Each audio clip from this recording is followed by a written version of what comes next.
I'm the answer to your every cry. So illusion for the way behind. I bring to you good news. Uphina kuphi lapho niva khona leli phimbo anginibingelele phinze nginemukele libito lami ngingithabane ngwakagama ngidabe nginifundzela sihloko sethu salamhla seRhapsody yamaqiniso. iRhapsody yamaqiniso ngiyo incwadi yekukholwa yonke amalanga lesiphiwa ngumfundisi lomkhulu umfundisi Chris Oyakhilome DSC lamhla ke ngumsombuluko ngomvulo tingemashumi lamabili nakune. Siyethemba ukuthi nibe nempela sonto lenhle, niyende kahle emisebenzini yenu yasemakhaya, naphumula kahle, naya futhi nasemasontweni nayo khonda. Sinifisela ukuthi kusaqala leviki nibe leviki lelihle naleligcwele ibusiso. Esihlokweni sethu salamhla ke umfundisi uthi kulunga kwakhe kugcwalisekile kithi. Uvula ngencwadi kubaseRoma sahloko sesiphohlongo sifunza livesi lesithathu nelivesi lesine, silifunza ngelihumusho leNew International Version. Ufunzeka kanjena: ngako ke wasilahla sono semuntu lonesono kuze kuthi lokulungile lokufunwa ngumthetho kungagcwaliseka ngalokuphelele kithi. Thine lesingaphili ngekwemvelo yesono kodwa ngekulawulwa kwamoya. Mayibongwe Nkosi. Uyavulela umfundisi lamhla uthi Mosi waba nesambulo sekulunga kwaNkulunkulu ngemthetho. Umbono wakhe njengoba uvedwe kuletinye tingcenye tencwadi yaDeuteronomy ujulile. Akumangalisi ukuthi abemangaliswa ukuthi umthetho bewumemetela kangakanani ngalokungakavami nalanga lokwehlukile lokungafani nalokunye ediveni. Nawufunza Deuteronomy sahloko sesine livesi lesiphohlongo uthi futhi kwabasivele sikhulu kangakanani lesinemthetho netehlulelo letilungile njengawo wonke lomthetho lengiwubeka phambi kwenu lamuhla. Nawufunza Deuteronomy sahloko sesithupha livesi lemashumi lamabili nesihlanu, inhlitiyo yaMosi yatsinzeka ngebuhle bemthetho.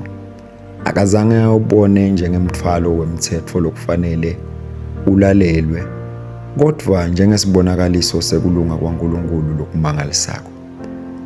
Watshela labantu ukuthi kugcina imiyalo bekutawuba kulunga kwabo, futhi kutawuba kulunga kwethu nangabe sibona ukuthi siyayilandzela yonke le miyalo embi kwasimakadze uNkulunkulu wethu njengoba siyalile.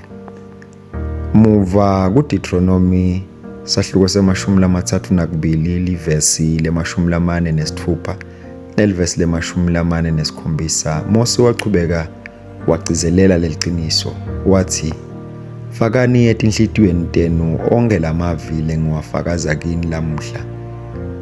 Nitawuya labantu benu ukuthi bawagcine bawende onke lamavi alomthetho, ngobe lokho akusilo lide kini, ngobe kuyimpilo yenu. Futhi ngaloko niyawungeta emalanga enu eveni lapho niyakhona ngesheya kweJordani kuyawulidla. Mayibongwe Inkosi. Umfundisi uyaqhubeka uthi wathatha lo mthetho njengempilo wona ngekwawo futhi wancenga abantu ukuthi bende njalo. Nawufunza iTestament lelisha liveta umbono lofanako. KubaseRoma sahloko sesiphohlongo ilivesi lesithathu nelivesi lesine sibona kugcwaliseka kwalokulunga ngaKristu. Ngobe lokho umthetho bowungeke ukhona kukwenda ngekuthi bewubuthakathaka enyameni. uNkulunkulu ngekuthumela indvodzana yakhe ibe ngumfanekiso longumtimba wesono, nangesono walahla sono enyameni, kuze kuthi kulunga komthetho kugcwaliseke kithi, thine lesingaphambi ngekwenyama kodwa sihamba ngekwamoya. Kulunga komthetho lo Mosi abewuthatha njengalokhatimlako nalomuhle, nyalo sekugcwalisekile kithi lesihamba ngamoya. Kulunga kwaNkulunkulu kuvetwa ngathi njengemanxusa embuso, selula kulunga kwakhe kuthula nenjabulo ediveni. Noma ngukuphi lapho uya khona, na kufika kulunga. Na ungena endzaweni, kuthula kufika nawe. Na ukhona, injabulo iyabonakala. Lokhu kufanele kubumbe kucaphela kwakho kwemalanga onke. Wena ukwelulwa kwembuso waNkulunkulu emhlabeni wakho. Haleluya. Mayibongwe iNkosi. Sitawusho umthandazo ngicela nisho emva kwami nithi: Babe lothandzekako, ngiyabonga ngekwembula kulunga kwakho ngelivi lakho,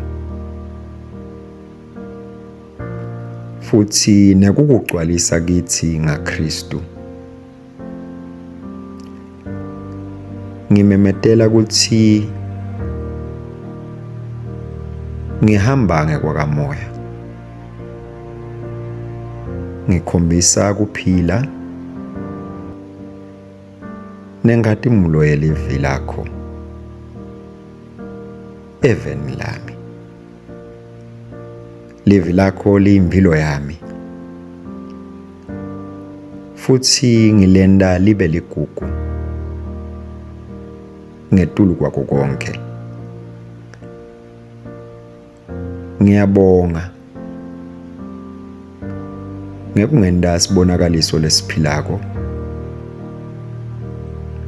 sekulunga kwakho egameni likaJesu. Amen. Nawuqhubeka nesifundo ufundza kubaseKorinte besibili sahluko sesithathu uqale evesini lesikhombisa uyogcina evesini lelishumi. Ufundze kubaseGalatia sahluko sesithathu uqale evesini lemashumi lamabili nakune nelivesi lemashumi lamabili nesihlanu. Ufundze kubaseKorinte besibili sahluko sesihlanu livesi lemashumi lamabili nakunye. Na ufundza libhayibheli ngeminyaka munye ufundza Luka sahluko sesihlanu uqale evesini lelishumi nesikhombisa ugcine evesini lemashumi lamathathu nemfica, nencwadzi yaDuteronomy sahluko semashumi lamabili nesiphohlongo. Lihlelo lokufundza libhayibheli ngeminyaka lemibili ufundza Mateyu sahluko semashumi lamabili nesihlanu uqale evesini lelishumi nakune ugcine evesini lemashumi lamathathu. Bese ufundza incwadzi ya-Exodus sahluko semashumi lamathathu nakuthathu. Mayibongwe iNkosi.